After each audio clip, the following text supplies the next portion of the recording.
Karnataka news beet follow ಮಾಡಿ, subscribe ಮಾಡಿ. ಇತ್ತೀಚೆಗೆ ನಡೆದಿರುವಂತ ಚುನಾವಣೆಯಲ್ಲಿ, ಅದರಲ್ಲೂ ಕೂಡ ಪಂಚರಾಜ್ಯಗಳ ಚುನಾವಣೆಯಲ್ಲಿ ಕಾಂಗ್ರೆಸ್ನಿಂದ ಗೆದ್ದಂತ ಬಹುತೇಕರು ಮುಸ್ಲಿಮರು ಆ ಅಭ್ಯರ್ಥಿಗಳಾಗಿದ್ದಾರೆ. ಅಸ್ಸಾಂನಲ್ಲಿ ಕಾಂಗ್ರೆಸ್ ಇಂದ 19 ಸ್ಥಾನಗಳನ್ನ ಗೆದ್ದಿದ್ದಾರೆ. ಈ ಪೈಕಿ 18 ಮಂದಿ ಯಾರಿದ್ದಾರೆ ಎಲ್ಲರೂ ಕೂಡ ಮುಸ್ಲಿಂ ಸಮುದಾಯದ ಅಭ್ಯರ್ಥಿಗಳು. ಇತರ ಸಮುದಾಯದ 79 ಮಂದಿ ಸ್ಪರ್ಧಿಸಿದ್ರು ಕೂಡ ಗೆದ್ದಿದ್ ಮಾತ್ರ ಒಬ್ಬರೇ. ಇನ್ನು ಕೇರಳದ 140 ಸ್ಥಾನಗಳ ಪೈಕಿ 35 ಸ್ಥಾನವನ್ನ ಮುಸ್ಲಿಂ ಅಭ್ಯರ್ಥಿಗಳು ಗೆದ್ದಿದ್ದಾರೆ. ಜೊತೆಯಲ್ಲಿ ಪಶ್ಚಿಮ ಬಂಗಾಳದಲ್ಲಿ ಕಾಂಗ್ರೆಸ್ 2 ಸ್ಥಾನಗಳನ್ನ ಗೆದ್ದಿದೆ. ಅವರಿಬ್ರು ಕೂಡ ಮುಸ್ಲಿಂ ಸಮುದಾಯದವರೇ. ಇನ್ನು ತಮಿಳುನಾಡಿನಲ್ಲಿ ಇಬ್ರು ಮುಸ್ಲಿಂ ಅಭ್ಯರ್ಥಿಗಳು ಸ್ಪರ್ಧಿಸಿದ್ರು, ಒಬ್ರು ಮಾತ್ರ ಗೆಲುವನ್ನ ಕಂಡಿದ್ದಾರೆ. ಈ ಬಗ್ಗೆ ನಾಯಕರೊಬ್ರು ಮಾತನಾಡಿದ್ದಾರೆ, ನೋಡ್ಕೊಂಡ್ ಬರೋಣ. के लिए दुआ करता हूं, हम सब एक हैं। पास अंगली ऐसा है, ये कांग्रेस पार्टी है। कांग्रेस पार्टी ने हिंदुस्तान को फ्रीडम दिया है। कांग्रेस पार्टी ने हिंदुस्तान को समेट के ब्राह्मण में स्थापन किया, ये कांग्रेस पार्टी है। आने वाला समय जनता के लिए आवाज उठाने में कांग्रेस पार्टी पीछे नहीं है। ಒಂದು ಆರೋಪಗಳು ಬರುತ್ತೆ, ಓಲೈಕೆ ಮಾಡ್ಬಿಡ್ತಾರೆ ಅಥವಾ ಅದನ್ನೇ ವೋಟ್ ಬ್ಯಾಂಕ್ ಆಗಿ ಮಾಡ್ಕೊಂತಾರೆ. ಬಟ್ ಸಮುದಾಯ ಅವರನ್ನ ಭದ್ರವಾಗಿ ನಿಂತ್ಕೊಂಡು, ಅಂದ್ರೆ ಸೆಕ್ಯುಲರಿಸಂ ಅನ್ನುವಂತ ಅಸ್ತ್ರ ಅವರನ್ನ ಆವರಿಸ್ಕೊಂಡ್ಬಿಟ್ಟಿದೆ, ಅಥವಾ ಅದನ್ನೇ ಇವರು ವೋಟ್ ಬ್ಯಾಂಕಿಗೋಸ್ಕರ ಬೇರೆ ಮಾಡ್ಕೊಂತಾರೆ ಗೊತ್ತಿಲ್ಲ. ಬಟ್ ಸಮುದಾಯ ಅವ್ರ ಜೊತೆ ಇದೆ. ಬೇರೆ ಅವಕಾಶಗಳು ಇಲ್ಲದೆ ಇದ್ದಾಗ, ಈಗ ನೀವು ಕರ್ನಾಟಕದಲ್ಲಿ ತಗೊಂಡ್ರು ಕೂಡ ಮುಸಲ್ಮಾನರಿಗೆ ಮತ್ತೊಂದು ಅವಕಾಶ ಇಲ್ಲ. SDPI ಕಡೆ ಹೋಗಬೇಕು.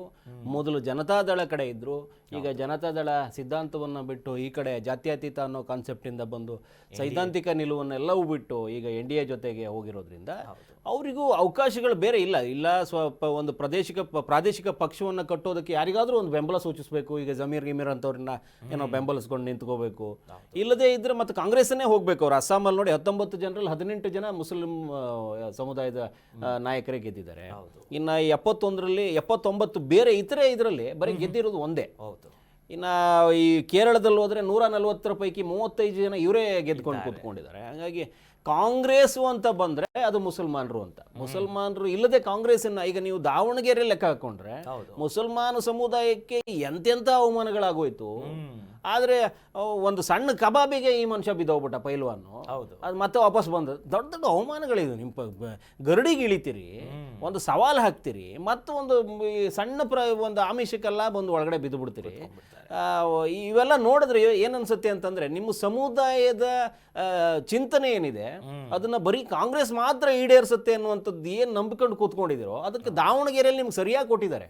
ಅಷ್ಟು ದೊಡ್ಡ ಮತ ಇದ್ರೂ ಕೂಡ ನಿಮ್ಮ ಮತ ಬ್ಯಾಂಕನ್ನು ಲೆಕ್ಕ ಇಟ್ಕೊಳ್ದೇನೆ ಅವರು ನಿಮ್ಮನ್ನ ಕಡೆಗಣಿಸಿ ನಿಮ್ಮ ಸಮುದಾಯಕ್ಕೆ ಯಾವುದೋ ಒಂದು ಲೆಕ್ಕಾಚಾರಕ್ಕೆ ತಗೊಂಡ್ಬಾರ್ದೇನೆ ಅವರು ಏಕಾಏಕಿ ನೀವು ಆಯ್ತು ಏನು ಮಾಡ್ಕೋತೀರಿ ಅನ್ನುವಂಥ ನಿಟ್ಟಲ್ಲಿ ಅವರು ತಮ್ಮದು ಎಲ್ಲವನ್ನ ಬದಿಗೊತ್ತಿ ಆ ನಾಯಕರಿಗೆ ಅದೇ ಕುಟುಂಬಕ್ಕೆ ಸೀಟ್ಗಳನ್ನ ಕೊಟ್ಟಾಗಲೂ ಕೂಡ ನೀವು ಏನೂ ಮಾಡಲಿಲ್ಲ. ಮತ್ತೆ ಪುನಃ ಅದೇ ಸಮುದಾಯಕ್ಕೆ ಹೋಗ್ತೀರಿ, ಅದೇ ಸಮುದಾಯದ ಎಲ್ಲವನ್ನು ಬದಿಗೊತ್ತೀರಿ, ಕಾಂಗ್ರೆಸ್ಗೆ ನೀವು ಮತ ಒತ್ತುತ್ತೀರಿ ಅಂತಂದರೆ ಸೊ ನಿಮ್ಮಲ್ಲಿ ನಿಲುವು ಒಂದೇ ಇರುತ್ತೆ. ಅಂದರೆ ಕಾಂಗ್ರೆಸ್ ಬಿಟ್ಟು ನಾವು ಇರೋದಕ್ಕೆ ಆಗೋದೇ ಇಲ್ಲ ಅಂತ ತೋರಿಸ್ಕೊಂಡ್ರಿ. ನಿಮ್ಮಲ್ಲಿರುವ ನಾಯಕರನ್ನು ಒಂದೊಂದಾಗಿ ನಿಮ್ಮನ್ನು ಬಿಡಿಸ್ತಾ ಬಂದರೂ ಕೂಡ ಎಲ್ಲ ರಾಜೀನಾಮೆ ಇಲ್ಲ ಕಿತ್ತೋಗಿಯುವಂಥದ್ದು ಮಾಡಿದ್ರೂ ಕೂಡ ನಿಮಗೆ ಯಾವ ಅವಮಾನಗಳು ಅನಿಸೋದೇ ಇಲ್ಲ. ಸಮುದಾಯಕ್ಕೋಸ್ಕರ ನೀವು ಬೀದಿಗಿಳಿತಿರೋ, ಇನ್ನೊಂದು ಮಾಡ್ತಿರೋ, ಮತ್ತೊಂದು ಮಾಡ್ತಿರೋ ಅನ್ನುವಂಥದ್ದನ್ನು ಸುಮಾರು ಜನ ಯೋಚನೆ ಮಾಡಿದ್ರು. ಆದರೆ ನೀವು ಸಿದ್ಧಾಂತ ಬಿಟ್ಟು ಬರೋದೇ ಇಲ್ಲ. ಸಿದ್ಧಾಂತ ಅಂದರೆ ನೀವು ಕಾಂಗ್ರೆಸ್ಸೇ ನಿಮಗೆ ಸಿದ್ಧಾಂತ ಕೂತ್ಕೊಂಡಿದೆ. ಹಾಗಾಗಿ ಮುಸಲ್ಮಾನರನ್ನ ಕಾಂಗ್ರೆಸ್ ಅವರು ಮತ ಬ್ಯಾಂಕ್ ಆಗಿ ಬಳಸ್ಕೊಳ್ತಾರೆ ಅನ್ನುವಂಥದ್ದೇನಿದೆ. ಕೆಲವೊಂದು ಕಡೆ ಈಗ 18 ಅಂತಂದರೆ ಇದೇ ಕಾಂಗ್ರೆಸ್ಸು ಪಶ್ಚಿಮ ಬಂಗಾಳದಲ್ಲಿ 2 ಸೀಟ್ ಹೊಡೆದಿದೆ ಅಷ್ಟೇ. ಅದರಲ್ಲೂ ಒಂದು ಸೀಟೇನೋ ಬಂದಂಗಿದ್ದಾರೆ ಅಲ್ವಾ? ಒಂದು ಸೀಟ್ ಮಾತ್ರ ಬಂದಿದೆ. 2 ಸೀಟು ಅವರು ಕಳೆದ ಬಾರಿ ಅವರು ಶೂನ್ಯ ಸಂಪಾದನೆಯಲ್ಲಿ, ಈ ಬಾರಿ 2 ಗೆದ್ದಿದ್ದೆ ಅವರು ದೊಡ್ಡ ಸಾಧನೆ ಥರ ಮಾಡ್ಕೊಂಡು ಕೂತ್ಕೊಂಡಿದ್ದಾರೆ. UDF ಸಂಬಂಧಪಟ್ಟಂಗೆ 35 ಶಾಸಕರು ಮುಸ್ಲಿಮರು ಇದ್ದಾರೆ ಅನ್ನುವಂಥದ್ದು. ಮುಸ್ಲಿಮರಿಗೆ ಅನಿವಾರ್ಯ ಪಕ್ಷ ಆಗಿರೋದ್ರಿಂದ ಇಲ್ಲಿ ಅತಿ ಹೆಚ್ಚಾಗಿ ನೀವು ಅವ್ರನ್ನೇ ನೋಡಬೇಕು. ಇಲ್ಲ ಮಹಿಳೆಯರ ಪ್ರಾಬಲ್ಯ ನೋಡಬೇಕು ಅಂತಂದ್ರೂ ಒಂದೊಂದು ಸರಿ ಇವ್ರು ಮಹಿಳಾ ಮೀಸಲಾತಿ ವಿರೋಧಿಸೋದಕ್ಕೇನೆ ಹಿಂಗೆಲ್ಲ ಆಯಿತು ಅನ್ನುವಂಥದ್ದೇನು ತೋರಿಸ್ತಾ ಇದ್ದಾರೆ ಇವಾಗ. ಸೊ ಅದನ್ನು ಯೋಚನೆ ಮಾಡಿದ್ರೆ ಮುಸ್ಲಿಮರಿಗೆ ಮತ್ತೊಂದು ಆಯ್ಕೆ ಇಲ್ಲದ ಕಾರಣಕ್ಕೆ ಮುಸ್ಲಿಮರನ್ನ ಕಾಂಗ್ರೆಸ್ ಅವರು ತಂದು ಪ್ರತಿಷ್ಠಾಪಿಸಲೇಬೇಕು.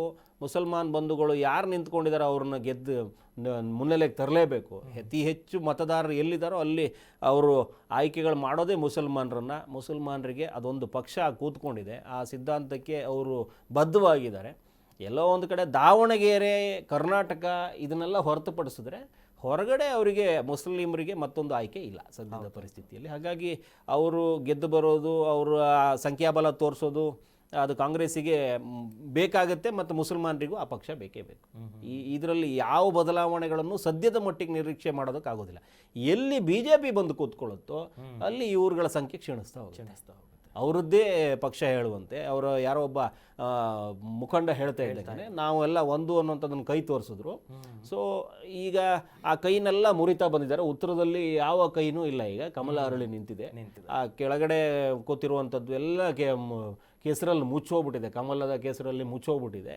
ಇವರು ಏನು ಮಾಡ್ತಾರೆ, ಇವರು ಏನು ಯಾರ್ಯಾರು ಅಲ್ಲಿ ಹೆಚ್ಕೊಂಡು ಕೂತ್ಕೋತಾರೋ ಅವ್ರಿಗೆ ಯಾವ್ಯಾವ ಅಸ್ತ್ರಗಳು ಬೇಕು, ಇಡಿ ಮತ್ತೊಂದು ಮಾಡ್ತಾರೆ ಅನ್ನುವಂಥದ್ದು ಏನಿದೆಯಲ್ಲ, ಈ ರಾಜಕೀಯದಲ್ಲಿ ಒಂದು ಹಂತದವರೆಗೂ ಬರಬೇಕಂದಾಗ ಒಂದಷ್ಟು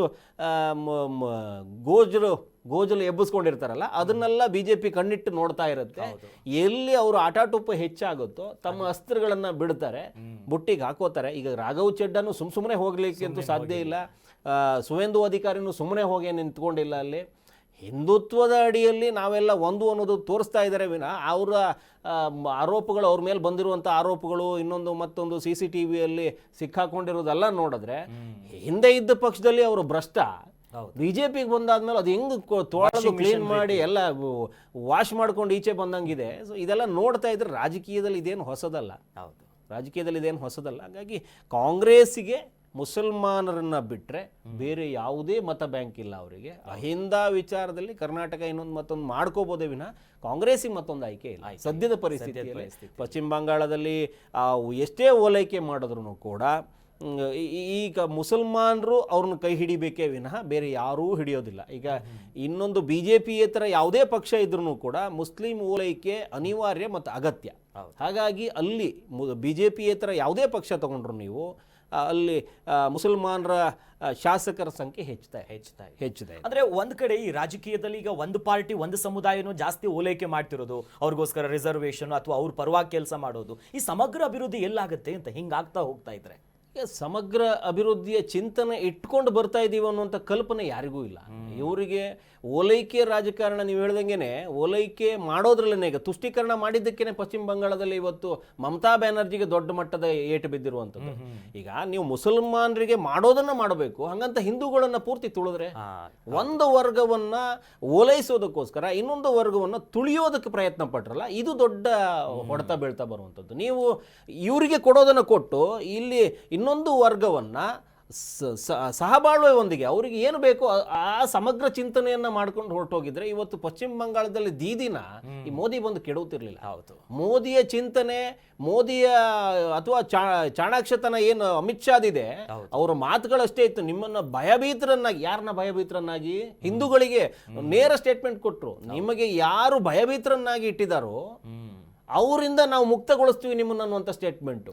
ನೀವು ಹಿಂದುತ್ವದ ಅಡಿಯಲ್ಲಿ ಇರುವಂಥವ್ರನ್ನ ಏನು ದೀದಿ ತುಂಬ ಭಯಭೀತರನ್ನಾಗಿ ಇರಿಸಿದ್ದಾರೆ ಮುಸ್ಲಿಂ ತುಷ್ಟೀಕರಣಕ್ಕೋಸ್ಕರ, ನಾವು ಆ ಸಂಕೋಲೆಯಿಂದ ನಿಮ್ಮನ್ನು ಈಚೆ ತರ್ತೀವಿ ಅನ್ನುವಂಥದ್ದನ್ನ ಅಂಬೇಡ್ಕರ್ ಸ್ಟೇಟ್ಮೆಂಟ್ ಅದೇ ಇತ್ತು. ದಲಿತರನ್ನ ಸಂಕೋಲೆಯಿಂದ ಈಚೆ ತರ್ತೀವಿ ಅಂತಲೇ ಹೇಳಿದ್ದವರು. ವಿದ್ಯೆಯನ್ನು ನಾನು ಈ ಮಹಾರಾಜರಿಂದ ಅವರು ಈ ದತ್ತಿ ತಗೊಂಡು ಹೋಗ್ಬೇಕಾದ್ರೆ ವಿದೇಶಕ್ಕೆ ವಿದ್ಯಾಭ್ಯಾಸಕ್ಕೋಸ್ಕರ ಆ ಒಂದು ಮಾತನ್ನ ಹೇಳ್ತಾರೆ, ನಾನು ನನ್ನ ಅಷ್ಟು ವಿದ್ಯಾಭ್ಯಾಸವನ್ನ ಈ ದಲಿತರನ್ನ ಈ ಕೆಲವೊಂದು ಸಂಕೋಲೆಯಿಂದ ಈಚೆ ಬಿಡಿಸೋದಕ್ಕೋಸ್ಕರ ನಾನು ಅರ್ಪಿಸ್ತೀನಿ ಅನ್ನುವಂಥ ಮಾತೇನಿತ್ತಲ್ಲ, ಅದೇ ನಿಟ್ಟಲ್ಲಿ ಇವರು BJPಗರು ಮಾತಾಡ್ತಿದ್ದಾರೆ. ಅಂದ್ರೆ ದೀದಿಯ ಸಂಕೋಲೆಯಿಂದ ನಿಮ್ಮನ್ನ ಬಿಡಿಸ್ಕೊಂಡ್ ಬರ್ತೀವಿ ಅಂತ ಹಿಂದೂಗಳಿಗೆ ಒಂದು ವಚನ ಕೊಟ್ಟರು, ಶಪಥ ಮಾಡಿದ್ರು. ಸೊ ಆ ನಿಟ್ಟಲ್ಲಿ ಅಲ್ಲೆಲ್ಲ ಒಂದಷ್ಟು ವರ್ಕ್ ಆಯ್ತು. ಸೊ ಈ ನಿಟ್ಟಲ್ಲಿ ಅವ್ರು ಯೋಚನೆ ಮಾಡಲೇ ಇಲ್ಲ. ಈ ನಮ್ಮ ಇನ್ನೊಂದು ಸಮುದಾಯನ ಓಲೈಸೋದ್ರಲ್ಲಿ ನಾ ಒಂದು ಯಾವುದೋ ದೊಡ್ಡ ಸಮುದಾಯವನ್ನು ಕಳ್ಕೋತೀನಿ ಅಂತ 70% ಇದ್ರು. ನೀವು 33% ಅವ್ರನ್ನ ಓಲೈಸೋದಕ್ಕೆ ಹೋಗಿ ದೊಡ್ಡ ಹೊಡೆತ ತಗೊಂಡ್ಬಿಟ್ಟಿದ್ದಾರೆ. ಹಾಗಾಗಿ ನಮಗೆ ಪಶ್ಚಿಮ ಬಂಗಾಳಕ್ಕಿಂತ ಮತ್ತೊಂದು ಉದಾಹರಣೆ ಸದ್ಯಕ್ಕೆ ಸಿಗುವಂಥದ್ದಿಲ್ಲ. ನೀವು ದೊಡ್ಡ ಸಮುದಾಯವನ್ನ ಯಾವುದೋ ಬಾಲಕ್ಕೋಸ್ಕರ ದೊಡ್ಡ ಸಮುದಾಯವನ್ನು ಕಳ್ಕೊಂಡ್ರಲ್ಲ.